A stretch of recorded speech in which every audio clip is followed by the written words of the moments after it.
Hi guys, welcome to சிமியு Jessie vlogs.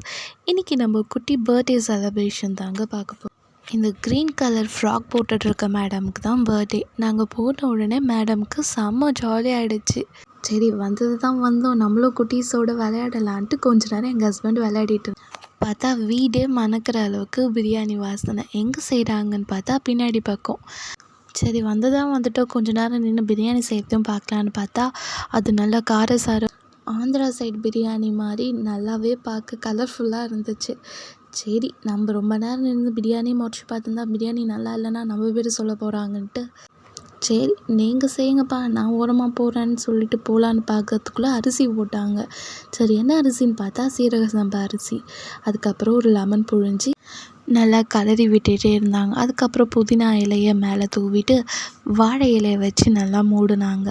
மூடிட்டு அப்புறம் கொஞ்ச நேரம் பொறுத்து பிரியாணி டப்பராவோட மூடி எடுத்து மூடிட்டு அதுக்கு மேலே நெய் ஊற்றின உடனே வீட்டுக்குள்ளே வந்த வாசனை வெளியே தெரு வரைக்கும் போச்சு. நல்லா பரவாயில்ல, பார்க்க நல்லா தான் இருக்குது.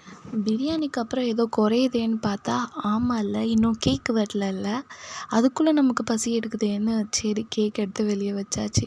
டோரா மாடலில் சூப்பராகவே இருந்துச்சு. ஏன்னா அந்த குட்டி பொண்ணுக்கு டோரானா ரொம்ப பிடிக்கும். ஆஸ் யூஷுவல் எங்கள் ஃபேமிலியில் என்ன ஸ்டார்ட் பண்ணாலும் ஃபஸ்ட்டு ப்ரேயர் தாங்க. காடுக்கு நாங்கள் இம்பார்ட்டன்ட் கொடுப்போம். சரி எல்லாருமே ப்ரேயர் பண்ணிகிட்டே இருந்தோம். ஆனால் இந்த குட்டி வாண்டுங்க அந்த கேக்கு மேலேயே கண்ணாக இருந்துச்சு. ஒவ்வொரு மூஞ்சியும் எப்போ தான் இந்த ஜெபம் பண்ணி முடிப்பாங்களோ, இந்த கேக்கை வெட்ட விடுவாங்களா இல்லை எப்படின்ட்டு ரெண்டும் முறைச்சி பார்த்துட்டு இருந்தாலுங்க அக்கா தங்கச்சிங்க. கூடவும் ஒரு குட்டி வாண்டும் இருந்துச்சு.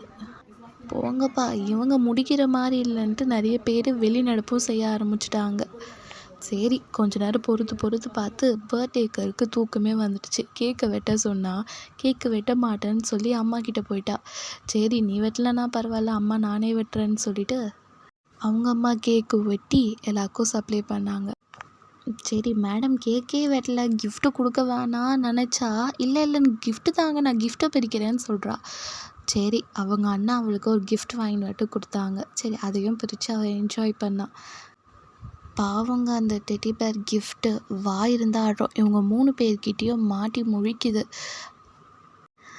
ஒரு வழியாக அந்த பொம்மையும் பிரித்து கொடுத்தாச்சு. அதுக்கப்புறம் தாங்க அவங்களுடைய அலப்பறை ஸ்டார்ட் ஆச்சு. ஐயோ, அதை பிரித்து கொடுத்தோன்னே அதை பார்த்துட்டு இன்னொரு கிஃப்ட்டுக்கு ரெடி ஆகுறாங்க பிரிக்க. ஐயோ அதுலேயும் 3 பேரும் செம்ம போட்டி. நான் பிரிக்கிறேன், நீ பிரிக்கிற, இல்லை கொடுங்க பர்த்டே கேர்ள் நான் தான் பிரிக்கிறேன் தாங்கன்னு ஒரே அடம். இவ்வளோ நேரம் அந்த டெடி பேருக்கு ரொம்ப கஷ்டப்பட்டு பிரிச்சுட்டு இருந்தாங்க. இப்போ அந்த டெடி பேரே உங்கள் கையில் காணும். நெக்ஸ்ட்டு பார்பி பொம்மைக்கு ரெடி ஆகிட்டாங்க. சரி இவங்கள விட்டு இன்றைக்கி ஃபுல்லாக கிஃப்ட்டு பிரிச்சுட்ருப்பாங்கன்னு சொல்லிட்டு நாங்களும் சில ஃபோட்டோஸ் எடுத்துகிட்டு கிளம்ப ஆரம்பிச்சிட்டோம்.